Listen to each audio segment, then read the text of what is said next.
بسم اللہ الرحمن الرحیم۔ السلام علیکم رحمۃ اللہ وبرکاتہ۔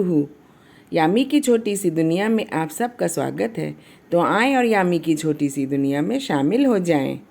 رب اشرح لی صدری ویسر لی امری واحلل عقدۃ من لسانی یفقہوا قولی۔ پچھلے ویڈیو میں ہم نے نماز میں خشوع و خضوع کیسے پیدا کریں اس کے بارے میں جانا تھا، اور آج ہم انشاءاللہ نماز کا مسنون طریقہ جانیں گے۔ فاذکروا اللہ کما علمکم، نماز اس طرح پڑھو جس طرح اللہ نے تمہیں سکھائی ہے۔ یہ سورہ بقرہ کی آیت ہے، اور رسول اللہ صلی اللہ علیہ وسلم نے فرمایا، نماز اس طرح پڑھو جس طرح تم مجھے نماز پڑھتے دیکھتے ہو۔ یہ بخاری کی حدیث ہے۔ قرآن شریف میں بارہا ہمارا رب ہم سے فرماتا ہے کہ نماز قائم کرو، زکوٰۃ دو۔ تو زکوٰۃ کیسے ادا کرنی ہے، نماز کس طرح قائم کرنی ہے، نماز میں اپنے رب کے سامنے کیسے کھڑا ہونا ہے، نماز میں کیا کیا کلمات ادا کرنے ہیں، نیت کیسے کرنی ہے، نماز میں کتنی رکعتیں ادا کرنی ہیں، نماز میں کتنے فرض پڑھنے ہیں، کتنی سنت، کتنی نفلیں، نماز میں کیسے رکوع کرنا ہے، کیسے سجدہ کرنا ہے، اور نماز کے کیا کیا ارکان ہیں، ان سب باتوں کا ہمیں کیسے پتہ چلے گا؟ ان سب باتوں کا پتہ ہمیں ہمارے پیارے نبی صلی اللہ علیہ وسلم کی احادیث سے چلے گا، کیونکہ قرآن شریف میں میرے رب نے جو فرمایا ہے ان سب چیزوں کو وحی کے ذریعے حضرت جبرائیل علیہ السلام نے ہمارے پیارے نبی صلی اللہ علیہ وسلم کو پہنچایا، اور آپ صلی اللہ علیہ وسلم نے قرآن شریف میں جو کچھ ہے سب کو عملی طور پہ کر کے دکھایا، اور صحابہ کرام رضی اللہ عنہم کو سکھایا، اور صحابہ کرام نے رسول اللہ صلی اللہ علیہ وسلم کے ہر عمل کو، ہر طریقے کو، ہر چیز کو، ہر بات کو احادیث میں جمع کیا، اور وہ احادیث تمام امت مسلمہ تک پہنچیں، اور تمام امت مسلمہ کا فرض ہے کہ تمام امت مسلمہ حدیث کے مطابق اپنی زندگی گزاریں، اور ہمارے پیارے نبی صلی اللہ علیہ وسلم کی ہر ایک سنت کو اپنی زندگی کا حصہ بنا لیں، اور اس سنت کے مطابق زندگی گزاریں۔ اسی میں امت مسلمہ کی کامیابی ہے۔ ہمارے پیارے نبی صلی اللہ علیہ وسلم نے فرمایا، قیامت کے دن سب سے پہلے نماز کا حساب لیا جائے گا، جس کی نماز درست طریقے کے مطابق ہوئی وہ کامیاب و کامران ہوگا، اور جس نے نماز بگاڑ دی وہ ناکام و نامراد ہوگا۔ یہ ترمذی کی حدیث ہے۔ اس حدیث سے ہمیں پتہ چلتا ہے کہ اگر ہماری نماز ہمارے پیارے نبی صلی اللہ علیہ وسلم کے طریقے پر نہیں ہوئی، یعنی سنت کے مطابق نہیں ہوئی، تو ہم ناکام و نامراد ہوں گے۔ تو اس لیے ہمیں اپنی نماز کو صحیح کرنی ہے، اور مسنون طریقے سے نماز پڑھنی ہے، سنت کے مطابق پڑھنی ہے، تاکہ ہم کامیاب ہوں۔ تو نماز تکبیر تحریمہ سے شروع ہوتی ہے۔ رسول اللہ صلی اللہ علیہ وسلم نے فرمایا، نماز کے دوران بات چیت کا حرام ہونا تکبیر ہی کے بعد ہے، اور اس بات چیت کا حلال ہونا سلام ہی کے بعد ہے۔ یہ ترمذی کی حدیث ہے، یعنی جب نماز شروع کر لیں، اللہ اکبر کہہ لیں، تو اس کے بعد کوئی بھی بات کرنا جائز نہیں ہے، بلکہ جب تک نماز ختم نہ ہو، سلام نہ پھیریں، تو ہمیں کوئی بات، کوئی اور جملہ نہیں کہنا ہے، سوائے جو کچھ نماز کے کلمات ہیں اسے ادا کرنا ہے۔ نماز کھڑے ہو کر پڑھنی چاہیے۔ رسول اللہ صلی اللہ علیہ وسلم نے فرمایا، کھڑے ہو کر نماز پڑھو، طاقت نہ ہو تو بیٹھ کر پڑھ لو، اس کی طاقت نہ ہو تو پھر لیٹ کر نماز ادا کرو۔ کھڑے ہو کر نماز شروع کی، لیکن دوران نماز میں کسی وجہ سے کھڑے ہونے کی طاقت نہ رہی تو بیٹھ جائیں۔ اس طرح بیٹھ کر نماز پڑھ رہے تھے کہ کھڑے ہونے کی طاقت آ گئی تو کھڑے ہو جائیں، کیونکہ طاقت نہ ہونے کی صورت میں بیٹھ کر نماز پڑھنا جائز ہے۔ اس سے ہمیں یہ بھی پتہ چلتا ہے کہ نماز کسی بھی حالت میں معاف نہیں ہے۔ تو نماز کے لیے کھڑے ہو جائیں اور دونوں ہاتھ کندھوں تک اٹھائیں۔ حضرت عبداللہ بن عمر رضی اللہ عنہ فرماتے ہیں، میں نے نبی صلی اللہ علیہ وسلم کو نماز کی تکبیر کہتے ہوئے دیکھا کہ آپ تکبیر کہتے ہوئے اپنے دونوں ہاتھوں کو کندھوں کے برابر اٹھاتے تھے۔ اسے مسلم نے روایت کیا ہے۔ ہاتھ کانوں کی لو تک اٹھانا بھی جائز ہے۔ ہاتھوں سے کانوں کو پکڑنا یا چھونا کسی حدیث سے ثابت نہیں۔ رفع الدین کرتے ہوئے رسول اللہ صلی اللہ علیہ وسلم کی انگلیاں نہ تو آپس میں ملی ہوئی ہوتی اور نہ کھلی اور کشادہ ہوتی۔ بعض لوگ ہاتھ اٹھانے کی مقدار میں مرد و عورت کا فرق کرتے ہیں کہ مرد کانوں تک ہاتھ اٹھائیں اور عورتیں کندھوں تک۔ یہ فرق کسی صحیح حدیث سے ثابت نہیں ہے۔ پھر ہاتھوں کو باندھ لیں۔ ابو داؤد کی حدیث ہے کہ سیدنا وائل بن حجر رضی اللہ عنہ سے روایت ہے کہ پھر رسول اللہ صلی اللہ علیہ وسلم نے اپنا دایاں ہاتھ اپنے بائیں ہاتھ کی پشت پر رکھا، یوں کہ وہ پہنچے اور کلائی پر بھی آ گیا۔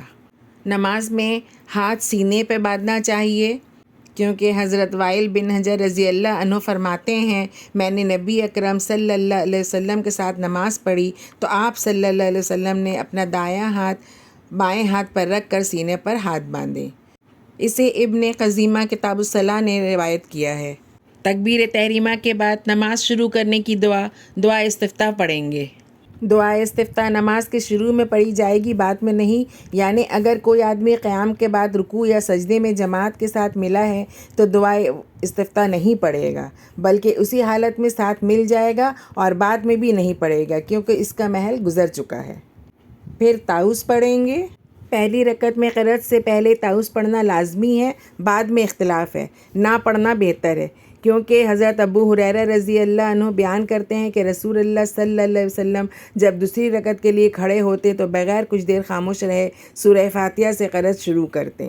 اسے مسلم نے روایت کیا ہے۔ لیکن اگر جماعت میں قیام کے بعد ملا ہے اور تعوذ نہیں پڑھ سکا تو پھر جب قیام کے لیے کھڑا ہوگا تو تعوذ پڑھے گا، کیونکہ ایک دفعہ تعوذ پڑھنا ضروری ہے۔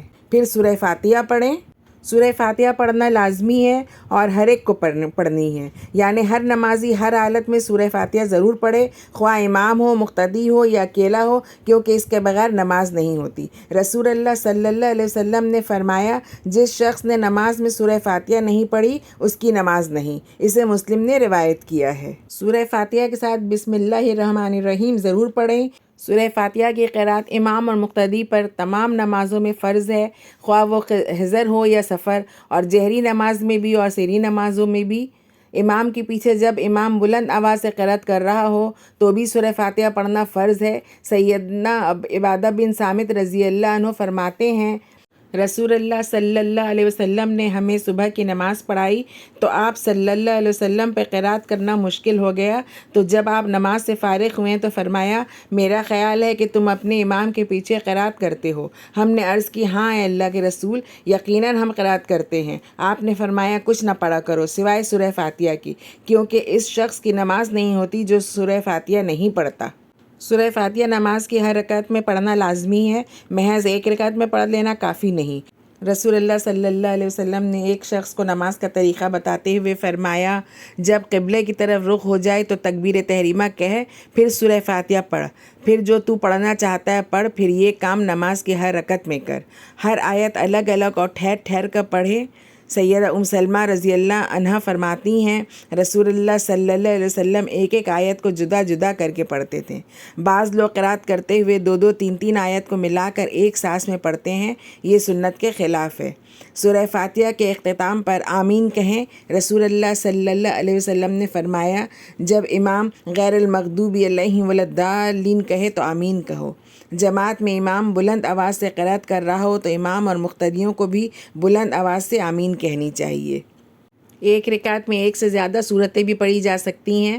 سیدنا حذیفہ رضی اللہ عنہ فرماتے ہیں ایک مرتبہ میں نے رسول اللہ صلی اللہ علیہ وسلم کے ساتھ نماز تہجد پڑھی تو آپ صلی اللہ علیہ وسلم نے ایک رکعت میں سورہ بقرہ پڑھی، پھر سورہ نساء، پھر سورہ آل عمران۔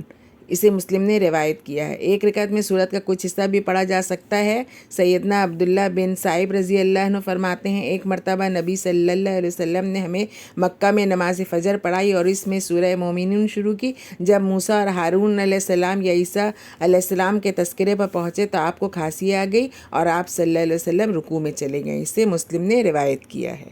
پھر اللہ اکبر کہتے ہوئے رکوع میں جائیں، ہتھیلیاں گھٹنوں پر رکھیں اور انہیں مضبوطی سے پکڑیں، ہاتھوں کی انگلیاں کھول کر رکھیں اور بازو کمان کی طرح تان کر رکھیں، پیٹھ بالکل سیدھی ہو، ذرا بھی خم نہ آئے، سر بھی متوازی ہو اور نہ اونچا ہو نہ نیچا۔ رکوع کی دعائیں پڑھیں۔ رکوع سے سر اٹھاتے ہوئے رفع الیدین کریں اور بالکل سیدھے اور اطمینان سے کھڑے ہو جائیں، اور پھر قیام کی دعا پڑھ کر اللہ اکبر کہتے ہوئے سجدے میں جائیں۔ جھکتے وقت زمین پر ہاتھ پہلے رکھیں پھر گھٹنے رکھیں۔ مسلم کی حدیث ہے کہ رسول اللہ صلی اللہ علیہ وسلم نے فرمایا مجھے حکم دیا گیا ہے کہ میں 7 اعضاء پر سجدے کروں، پیشانی پر، اور آپ صلی اللہ علیہ وسلم نے اپنے ہاتھ سے اپنی ناک کی طرف اشارہ کیا، یعنی پیشانی اور ناک، دونوں ہاتھ، دونوں گھٹنے اور دونوں پاؤں کی انگلیوں پر۔ بعض لوگ سجدہ کرتے ہوئے ناک زمین پر نہیں لگاتے، جبکہ ناک زمین پر لگے بغیر نماز نہیں ہوتی۔ سجدے کی دعا پڑھیں اور پھر اللہ اکبر کہتے ہوئے سجدے سے سر اٹھائیں اور سیدھے ہو کر اطمینان سے بیٹھ جائیں اور پھر دعا پڑھیں۔ پھر دوسرا سجدہ پہلے سجدے کی طرح کریں۔ پھر اللہ اکبر کہتے ہوئے دوسری رکعت کے لیے کھڑے ہو جائیں اور دوسری رکعت میں سورہ فاتحہ سے شروع کریں۔ اس میں دعا استفتاح نہ پڑھیں، بسم اللہ ضرور پڑھیں کیونکہ یہ سورہ فاتحہ کا جز ہے۔ باقی تمام رکعت اسی طریقہ کے مطابق پڑھیں۔ 2 رکعت کے بعد تشہد کے لیے بیٹھیں اور تشہد کی دعا پڑھیں۔ تشہد کی دعا پڑھنے کے بعد سلام پھیر لیں، اور اگر 4 رکعت کی نماز ہے تو 2 رکعت کے بعد کھڑے ہو جائیں اور پھر 2 رکعت اور پڑھیں، اور پڑھنے کے بعد پھر تشہد میں بیٹھیں اور تشہد کی دعا پڑھ کر سلام پھیر لیں۔ اس طرح 4 رکعت کی نماز ہو جائے گی۔ تشہد اور رفع الدین کو ہم کسی دوسرے بلاگ میں انشاءاللہ اچھی طریقہ سے سمجھنے کی کوشش کریں گے۔ اور نماز میں ہم کیا کیا دعا پڑھتے ہیں، سورہ افتتاح میں، تشہد میں، پوری نماز میں جو جو دعا ہم پڑھتے ہیں، سجدہ میں، رکوع میں، یہ سب کو ہم انشاءاللہ اگلے ولاگ میں جانیں گے۔ اس کو ہم نے مختصر طور پر جانا ہے، انشاءاللہ پھر کبھی تفصیلی گفتگو ہوگی۔ تو اللہ سبحانہ تعالیٰ سے میری دعا ہے کہ اللہ سبحانہ تعالیٰ ہمیں صحیح دین کو سمجھنے اور اس پر چلنے کی توفیق عطا فرمائے، اور ہر اس عمل کرنے کی توفیق دے جس میں ہمارا رب راضی ہو، اور ہر اس عمل سے دور رکھے جس میں ہمارے رب کی ناراضگی ہو۔ اللہ سبحانہ تعالیٰ ہمیں ہمارے پیارے نبی صلی اللہ علیہ وسلم کے طریقے پہ نماز پڑھنے کی توفیق عطا فرمائے، اور ہمیں صحیح کہنے، صحیح سننے اور صحیح سمجھنے کی توفیق عطا فرمائے، اور اس پر عمل کرنے کی۔ آمین یا رب العالمین۔ تو آپ سب خوش رہیں، اپنا خیال رکھیں، پھر ملاقات ہوگی۔ اللہ حافظ۔